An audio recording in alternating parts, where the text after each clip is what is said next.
Cool. Yay. Hi, everybody. Welcome to Volume Up in Color. I'm Leslie Jesperson, and my guest on this week's episode is Haley Helveston. Hello, Haley. Hey, I'm excited to be here. Thanks. Yay. So, Haley, you are a sex and relationship expert. So I'm really, really super excited to chat with you today because this is something that, I have always been very open in talking about my relationship with myself and my body and sex and relationships. And I've done a fair amount of work myself in that aspect. But, in 2020, it's still a little bit taboo to talk about these things. And it's still, a lot of women especially are still afraid to explore themselves and their relationship with their bodies and how that affects the relationships surrounding them. So I'm really excited to chat with you about all of these things. So first of all, tell me how you got started in this field. Okay, so basically I was a health coach, and then I had noticed that I started to get really interested in spirituality and sexuality. And really for me, it was about developing a healthier relationship with my own sexuality. And at the time I wasn't having an orgasm. And so I thought, well, I need to figure what's going on, And so now we know that 10% of women have never had one, which is crazy. Yeah. This is still happening. And then the orgasm gap still exists. And so for me, I went on a sexual retreat in Costa Rica in 2018. I read all these books on sexuality, and I was like, this is really what I want to focus on helping women with, because this was the main thing that really helped me. And it seems like it's the last thing that people focus on. Everybody wants to focus on their health or maybe personal development. Sexuality is kind of this thing over here that no one wants to talk about, but it's affecting every area of your life. It's like I always say this quote, who you are in bed is who you are in life. That is so on point. And it's something that, I had realized I was married for so long, and then I was single for a while, and now I'm in like this long-term relationship. And my health journey was directly coinciding with how I was treating myself and how I was interacting with other people on a sexual relationship. And I think maybe we touched on this when I was on your podcast, but they were so, and I never even thought about this until you brought it up, but they definitely coincided. Like I was, substituting food for orgasms or orgasms for food. And it's like, it was totally crazy. So talk a little bit more about that. And how do you even realize that this might be an issue? Yeah, and I'm glad you brought that up, though, because I need to post my before and after. I posted that recently. I should post it on more platforms, because the thing is like I don't even look like the same person. Because, part of my reason was because I was on an antidepressant, and so that affected my ability to have an orgasm. Okay. And so I looked like I was bigger in the picture, and it just affected who I was dating and everything. And so for people, what I want to say is that if you're unhappy in your relationships, look at your health too. How is your health? How is your mental health? How is your emotional health? Because everything is affected when you're not happy in your relationships and your sexuality, especially your sexuality, but no one talks about it. Like I had a guy reach out to me recently. He's in a sexless marriage, which is really common, but people don't talk about. And he has been in it for 6 years. And I was like, well, no wonder why you're drinking a lot. Like, you don't need to judge yourself. That makes sense, Yeah, it is what it is. And I love that you said you don't need to judge yourself, because I feel like the judgment that we put on ourselves and that we put on other people and even our partners, like if there's something going on and we don't want to talk about it, there's that judgment. Am I good enough? Is this person good enough? All of that. Oh, and you know what? I forgot to mention, but for everybody watching, we can't see who's watching, but this is streaming live. If you have any questions, I'm screening them, so behave yourselves. But if you have any questions, please leave it in a comment and I can pop it up here and we can maybe chat about it. So I realized I forgot to throw that out there when we started. Oh, yeah, for sure. Let us know whatever questions you have. Cool. Um, So you were starting in the health industry, and you went on a retreat and you realized that this was something so important. So now, like, what is it that you do? okay, so now I really focus on helping women connect to their sexuality, have a healthy relationship with their body. Because really, at the end of the day, when that happens, you have increased self-worth, self-confidence, Mm-hmm. and your whole, like, everything changes. You know, like, I look back on my life and really it all changed because of that, you know, because you have, like, I had a client on Sunday tell me that she had an orgasm with her partner. And that was such a big deal, you know? Yeah, it really. And she's like really, she's a lot more confident now and really stepping into her feminine energy. And so that's a lot that I talk about too with women, is really helping them get more as their feminine. Because a lot of women now in our society, you know, we're so masculine because our society really appreciates, you know, us going and being in the do energy, but really appreciating being in the feminine, of being intuitive, honoring your emotions is a big thing that I work on too. Okay, so for those of you, for the people watching who have no idea what you were just talking about when you talk about feminine and masculine energy, can you elaborate a little bit more on what that means and why it's okay to have masculine and feminine, but finding that balance? Yes. Okay. I'm glad you brought up that point too. Okay. So, yes. Okay. So it's so important to have both, obviously, because you have to have both, especially, you know, for you ladies that own your own business, you know, you have to have the Mhm. masculine and the feminine. You know, the masculine is the doing energy, it's the going out and getting it, you know. Yeah. But the problem with our society is that we only honor that energy. And so a lot of women are burned out, they have adrenal fatigue, and completely disconnected with their bodies. Yes, I've dealt with it too, literally. Just like drained. And so that's when your body's calling you to get more into your feminine, you know, and to slow down, spend time in nature, maybe do some yoga. Um, and there's different practices, whatever works for you, you Yeah. know? And I think having the conversation with your partner is so important.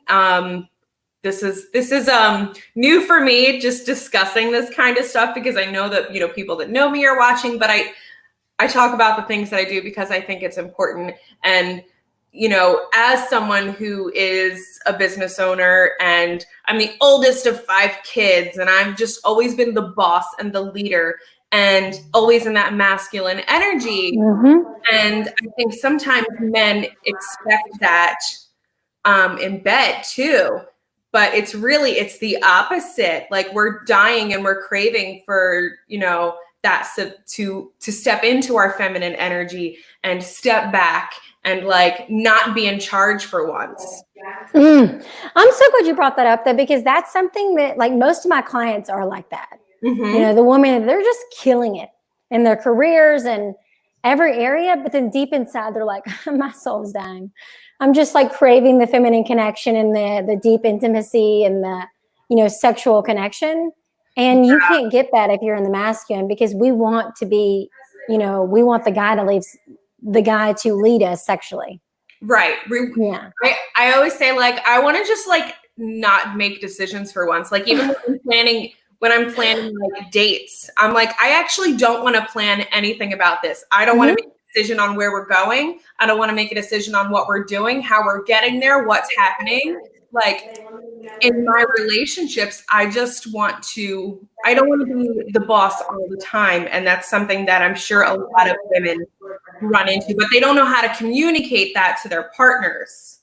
Yes, I totally agree with you about that. Because I was supposed to, I was going back and forth about someone recently, and I was like, I don't really care. You pick everything. Mm-hmm. So I think part of that is that then the woman gets super bitchy and she's like, kind of snaps at the guy, because Yeah. we're like, hey, we're doing everything here. So yeah, you're right. I do think it's about communicating that in a way of like, hey, I would love for you to lead.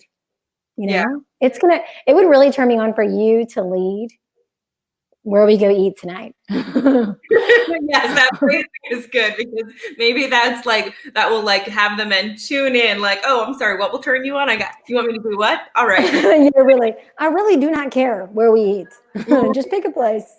Seriously. And then maybe it's the opposite. In you know, we communicate what we want, But then we also have to step back and like relinquish control, which is something that I have to, that I've worked on for a while as well. Like, all right, I'm asking to not be in control. Now I need to literally stop trying to control everything and just go chill. Yeah, that's a huge one too, because a lot of those ladies that are so used to being in charge, you don't know how to surrender in bed. So of course you're not coming. Yeah, so that is a huge thing of working on, like really letting go. And that's for me, like when the best sexual experiences have happened is when I've allowed myself to let go, So segueing into that, I think this might have been something that we talked about before, either on your podcast or maybe when we did our first, when we first met. Oh my gosh, I just lost my train of thought. Okay, so you are, sorry, just totally blanked. I have ADD. So the orgasm. Talk to me more about understanding when there's an issue there, and what to do if you're not orgasming, and how to like troubleshoot that, and when it's time to call somebody and hire somebody like you. Yeah, so that's okay. So basically, a lot of times with women, they can have an orgasm by themselves, but not with their partner. Or the problem is that they're not coming at all by themselves or with their partner. Right. And so I think that there can be a variety of different things, but I would say for me, the reason when to hire someone like me is it's an issue and it's causing problems. Okay. Yeah. Like the woman that I recently started working with, she hated sex before she started working with me. So that was also due to past sexual trauma, and there's all these different things that's one thing too I want to tell people is there's so many things that are coming that are that affect you sexually, right, that people don't talk about. Right. I remembered what I was going to say before. So the relinquishing control thing, and we tend to, I think a lot of women are afraid to have sober sex. This is something that I think we discussed, and I would love to dive more into that, because I know when I was single, there were probably years where I did not have sex without being drunk, because it's letting down that guard and letting down that control that, being intoxicated, whether you're drunk or whatever, allows. So is that something that you work with as well? And I think you said that that's something that you encounter a lot with people that you're working with. Oh my gosh. Okay. I'm glad you brought this one up too, because this is me too.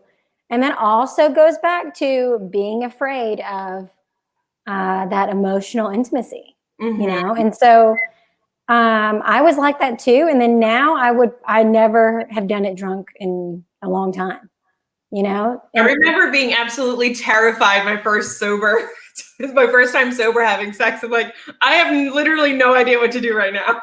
Yeah, I was kind of nervous about it too. But I also think that also goes back to the programming of our society and how we talk about sex. It's like this shameful thing that we shouldn't be doing. And so of course we're drunk doing it, duh. Yeah. So I think that when you do it more sober, you develop such a healthy relationship with your body, and you hear oh, okay, I like that. Oh, I hate that. Okay, that's a yes for me. Oh, that's a no. Okay. So saying yes and no, talk to me a little bit more about that, what you just said. Okay, cool. Yeah, so I'm going to have a group program coming up going deeper into this. But right now I want to talk about the fact that, this is something that my mentor always talks to me about, because we're not taught any of this, And so the whole yes and no, you'll know by listening to your body whether you're, ready for sex or whether this person is actually someone you want to have sex with. But a lot of times it's slowing down and listening, because a lot of women have told me, well, we didn't do enough foreplay, and so that's why I wasn't great. Well, you didn't slow down and listen. Your body our bodies are always talking to us, And so that's why I love learning more and more about that, because they're always saying yes, no. And so, like, for example, I did an Instagram post recently on a woman that told me that her vagina completely shut, like closed up before a sexual experience. I Wow. was like, okay, that was a no. That's good you Mhm. had that experience.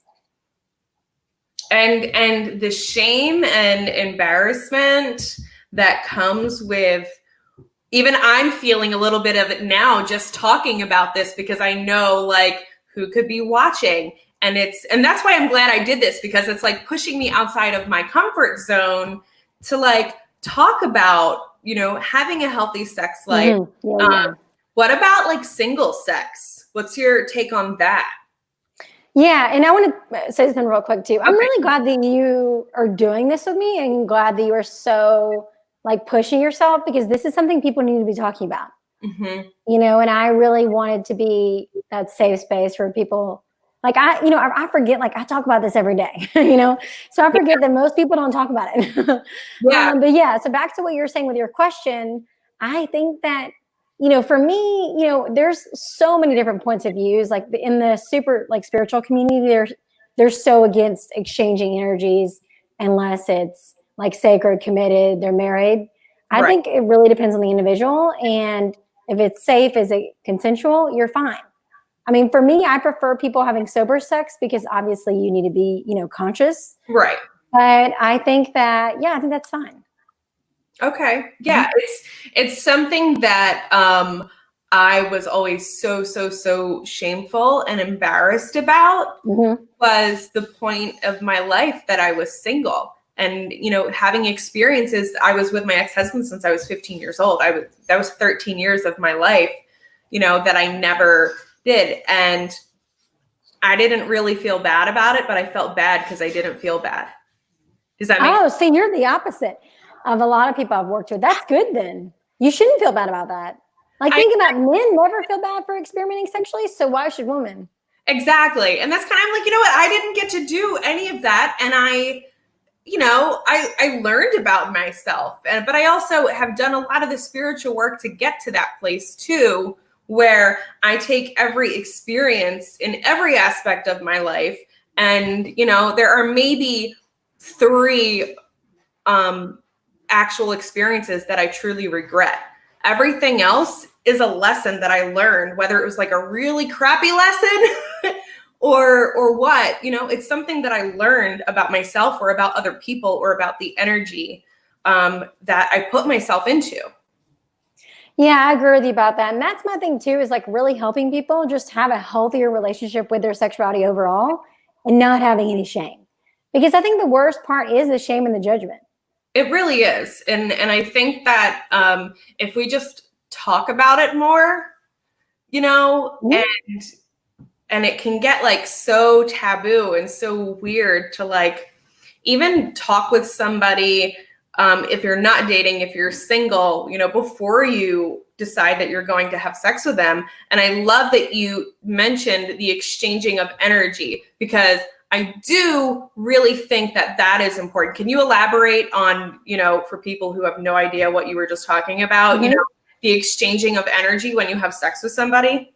Yeah, so they say that sex is sacred energy exchange. Okay. So when you are having sex with someone, women, we are the receivers, right? So we are absorbing his energy. So this is really important because you do have to be careful. Like, say someone has really bad energy or is an energy vampire, you're absorbing all of their energy. Yeah, yeah. Even, as someone who does absorb other people's energy, and I've done a ton of work to still try and, Mm-hmm. wear like black tourmaline certain times of the month and all that stuff, but it is super important. So I guess the message there would be, do what you want, but also just, be aware of who you're exchanging energy with, for sure.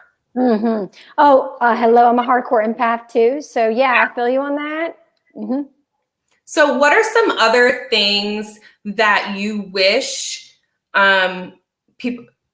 Do you work with men at all, or I do you? have worked with men in the past. Mm-hmm. And what is that? how do you feel about men and talking about sex and all of that? Like, do you think that that's something that needs to be like amplified times 100 as well? Yes, definitely. I think men have the same issues that women do. They just can't communicate it. I mean, think about it. Men have the pressure to perform, Yeah. and that's a lot of pressure. About once a month, I get a guy DMing me asking me about his size. And I'm like, it's okay.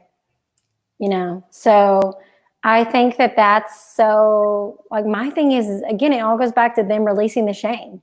And, of course, the porn addiction's rampant, so that's an issue too. Oh, yes. But I also think that the more people communicate it, the more they realize they're not alone. Absolutely. Absolutely. The size, the performance, and the Yeah. porn addiction is, I see friends of mine talk about it all the time. And then like, they're like comparing themselves to porn stars. I'm like, girl, if it's not your professional career, like, what are you, stop it. Just stop. Yeah, it's all fake. Literally. That's not how it really works. That's not how people look down there. That's not how we sound. That's not what we do. If you want to, knock yourself out. But I just, I don't know. I think, you've heard of women. I don't know if you watched the Goop series on Netflix, with Gwyneth Paltrow. No, but it's on my list. Oh my gosh, so good. Okay. Well, basically she talks about, like, in the episode with Betty Dodson, she mentions what you're talking about, where the women, there's like this huge trend now where women are getting labiaplasties to look like porn stars. I'm like, are you kidding me? Oh my God. So that's another thing that I talk a lot about, is like body positivity and loving your body as it is, because no, you should never have to do that. Like I mentioned on my story last week on Instagram, how I've always had smaller breasts and I was really insecure about that. And now I'm like, woohoo, it's great. Yeah. Same. I like, every once in a while I'll want implants and I'm like, but why? Yeah, like it's why? I've had 2 kids, my body shows it, and it doesn't affect my ability to do anything. So I think I love your Instagram post here. Let me put it up real quick. If you guys want to follow Haley, this is her Instagram. Go on over there and follow. There's some great education, some great posts. I love the pictures that you choose. And you're really like breaking down the walls of what is allowed to be talked about and what should be talked about.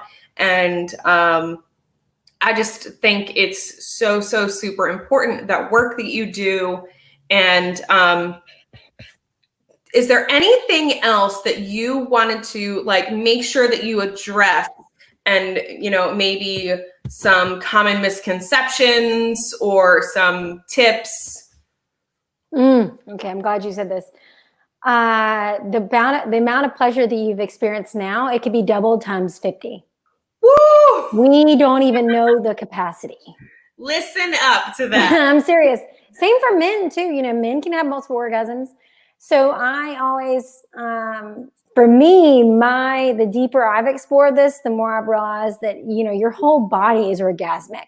We focus so much on clitoral orgasms. You can have full body. You can have nipple, anal, clitoral, cervical, G-spot. So I think it's really about looking at your sexuality in terms of, wow, this is so exciting. There's so many different ways for me to experience pleasure, and really start to look at it in terms of like play and that kind of thing. Because I think that's where people get bored, is they just do the same thing every time they have sex. It's like, no wonder why you're bored. Yeah. I would be bored too. I think that's why women are able to, or even anybody, you're able to have orgasms in your sleep. Yeah. It's not just that physical stimulation. It's a full body. It's your mental, it's all. Yeah, your brain is your largest sex organ, and so if this isn't in it, it's not going to happen. So same for the men too. If the men are watching, you can have multiple orgasms. Look up semen retention. Really learn how to separate orgasm from ejaculating. And then when you do that, that'll help you last longer in bed, because I know that that's a big problem for guys nowadays. But yeah, it's so exciting too when you really start going deeper into sexuality. Yeah. And so speaking of the men, is there like for lack of better terms, like rehab for someone who has a porn addiction and can't orgasm without certain things. Is is there hope? Like there yes. are okay. Yes, there is, but they have to be willing to do the work. Mm. Yes, I know several men now that are like amazing. They do the work. They do similar work to what I'm doing now, and they are just killing it sexually. And they teach men now. They have their own business. So I do think that most guys have problems with porn, or maybe they can't last, or whatever sexual issue they're dealing with. You're not alone in that. Same for the women that are having problems orgasming. But just remember that you have to be willing to do the work. You know, this is the same thing for like if you want to get a six pack, you know? Right. That's exactly it. And you have to be willing to acknowledge and understand that there might be work to do. And, that goes back to the communication. And yeah, I just love everything that you stand for. Thank you. I think it's so important for both men and women to understand their bodies and understand that head to heart connection, and all of it. And, go ahead. No, I'm sorry. I was just going to add one thing too. Yes, I totally agree with you on everything. Because the thing is people don't realize, like, when you are stuck in the root and sacral chakra and shame, and like right now, a lot of people are in the root chakra because they're focused on survival, you know, but then in safety, but then when you move to the sacral, it's sexuality, creativity. If you get stuck here and you have shame around your sexuality, you're not going to be able to go up to the heart chakra, which is, creating what you want to create in the world, because you have too much shame. So that's why this work is so important, is because the most creative people are normally the most sexual. Because they're not repressed and they're just letting their creativity flow, which means maybe a new book or a new company or whatever. It's, you're birthing the creative sexual energy, and it's not just a baby. It's whatever you want to birth into the world. Love it. Awesome. Guys, well, if you want to follow Haley, if you're interested in working with her or anything, go ahead and follow her right. This is like mirrored, so I got to right over here. Follow her on Instagram at haley.helveston. And thank you so much for joining me. I think this was a really important conversation that we had. I think I see people are watching, but they didn't really ask any questions. If you do have something that you want to ask privately, just connect with Haley over on Instagram. And you can catch the replay of this either on YouTube or on Facebook. Follow Volume Up with Leslie Jesperson. Go follow Haley. And thank you guys for watching. Next week is our 1-year anniversary episode. So that's really exciting. And we'll see you next time. Have a great Tuesday. I forgot what day it was. Cool. Thank you for having me. Thank you, Haley. Bye-bye.